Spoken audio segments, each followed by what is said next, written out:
What was discovered inside the cargo area of this truck left everyone in complete shock in more ways than one. Its regular driver had no idea what he was really hauling from one point to another, but when a minor accident caused the truck to flip and spill its contents, nothing could ever go back to the way it was. It happened one Wednesday evening while Marcus was driving his truck along a quiet side road off Highway 251. The road was usually calm at that hour, until suddenly a deer darted onto the asphalt. Marcus saw the deer immediately, but his reaction wasn't fast enough to avoid a collision. He swerved hard to the left in a desperate attempt to save the animal, and although the deer was spared, his truck lost control. The vehicle tilted dangerously before he could even comprehend what was happening, and then it slammed onto the road, with a resounding crash. Luckily, no other drivers were around, otherwise the outcome could have been much worse. Marcus climbed out of his cab, aching and groaning, only to realize that his truck hadn't simply tipped over. The impact had forced the top of the truck open, and suddenly all of its cargo tumbled out onto the highway. Objects lay scattered everywhere, and even a large portion of the grassy verge was covered. Shaking off the shock and trying to regain his focus, he stepped toward the mysterious items spilled from his truck, murmuring, "What is this?" as he found himself surrounded by a field of blue and white balls strewn all over the road. He was relieved that his truck hadn't hit any other vehicle, yet the scene left him feeling dazed and confused. Was this really what he was driving? Into town? Even more importantly, why was he hauling this? Marcus thought back to the loading process earlier that morning, which had felt unusually off. Normally, he would handle every step of the transportation, loading, driving to the destination, and unloading. But today, something was different. Workers had already been there to take over when the truck was loaded, and after signing a few papers, he was sent to an office at the far end of the property to wait. Though he initially accepted the extra help as a welcome break after several long days on the road, now, staring at the spilled blue and white cargo, everything felt strangely wrong. As he crouched beside one of the blue and white balls, Marcus noticed they looked like beach sports balls, of various sizes, yet all with the same color pattern. He picked one up, but on closer inspection, it wasn't a simple ball at all. It was wrapped in a layer of paper concealing something hard inside. Before he could tear away the wrapping, he heard a noise approaching from a distance. Turning around, he saw headlights growing brighter as they neared his position. A large black SUV with tinted windows pulled up next to the overturned truck, and a dark-suited man stepped out. The man's presence made Marcus uneasy. Within minutes, several other vehicles of the same style arrived, and groups of men in dark suits began to surround him without uttering a word. Marcus managed to ask, with a tremor in his voice, "What's going on?" But most of the men remained silent, standing there like characters in an unresponsive video game. Eventually, one of the suited men stepped forward, identifying himself as a police officer and flashing his badge. He instructed Marcus to move away from the truck, warning that the crash site was unsafe, and even asked if Marcus had someone who could pick him up, insisting that he was no longer allowed to stay there. Though the whole situation felt bizarre and confusing, Marcus realized he had no choice but to leave since his truck wasn't going anywhere. Reluctantly, he called his friend Andrew for a ride.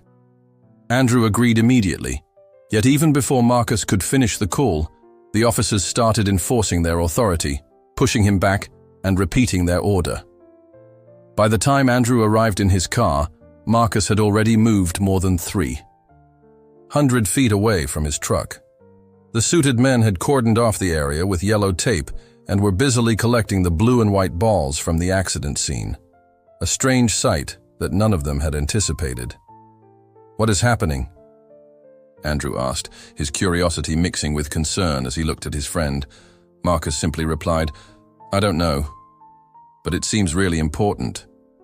He explained that one single blue and white ball had rolled away from the main pile and landed in a ditch 300 feet from where the accident occurred, and he had picked it up. It was too tempting to ignore, especially with those suited men guarding the truck like hawks. It was his only chance to get some answers. Marcus set the ball on the back seat of Andrew's car and told him to drive away so they could figure everything out together at home. Once there, Marcus headed straight into his kitchen and placed the ball, which resembled a rugby ball at first glance, on the counter. He grabbed a sharp kitchen knife and, after a brief exchange of daring looks with Andrew, decided to cut open the mysterious package. "Don't be a chicken.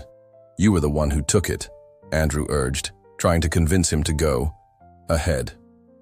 With a deep breath, Marcus began carefully slicing away the blue and white outer layer.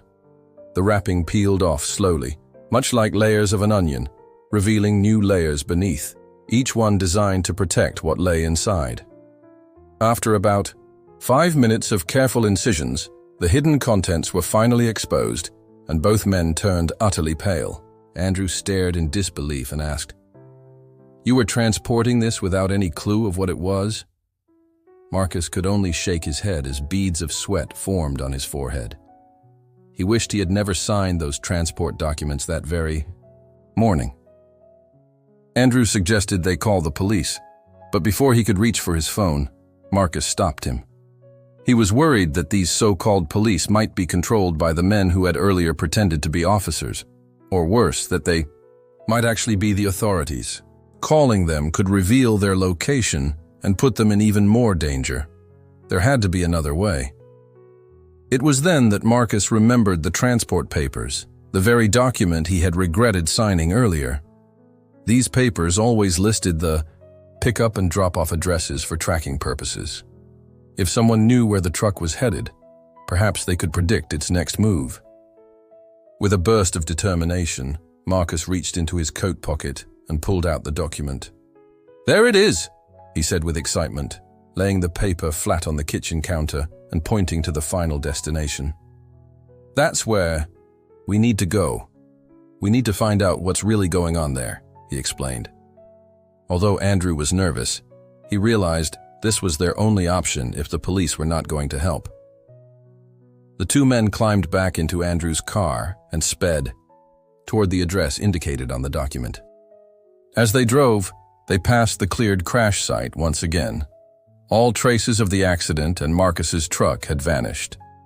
After about an hour, they arrived at the destination, a rundown warehouse, and immediately, Marcus spotted his truck, parked nearby.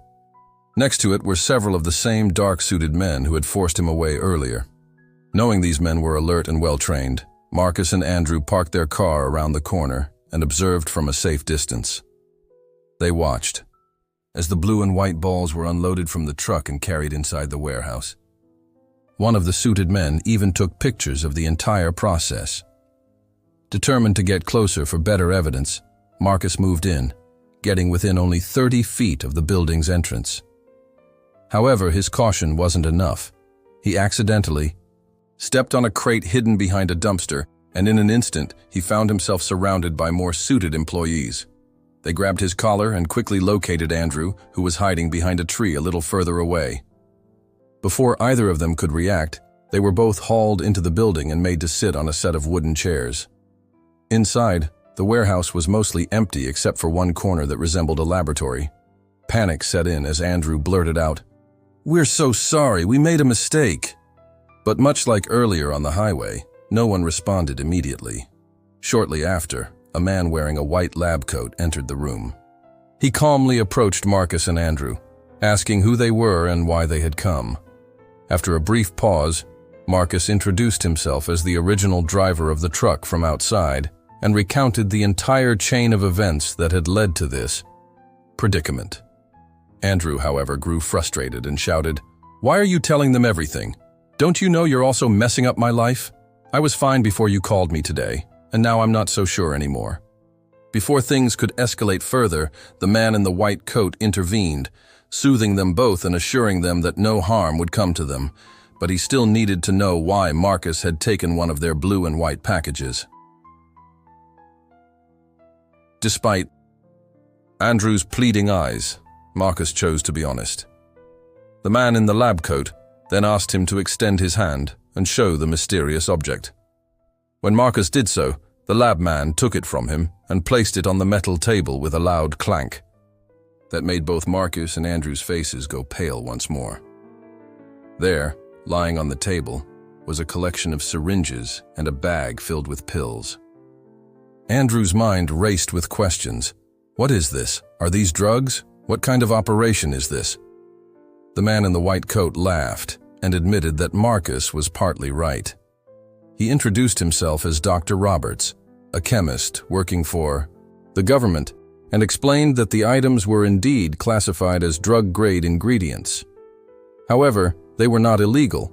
Instead, they were essential components used to create new medicines for a wide range of illnesses.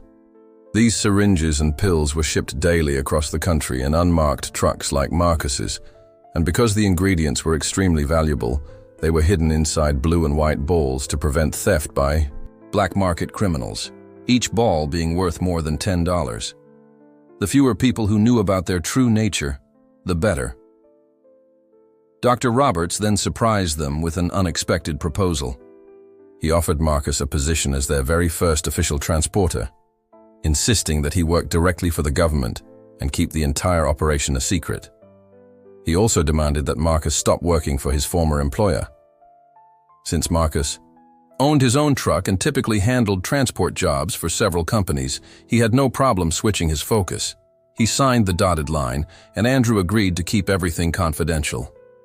From that day forward, Marcus began delivering medicine all over the country, playing a crucial role in the development of life-changing treatments.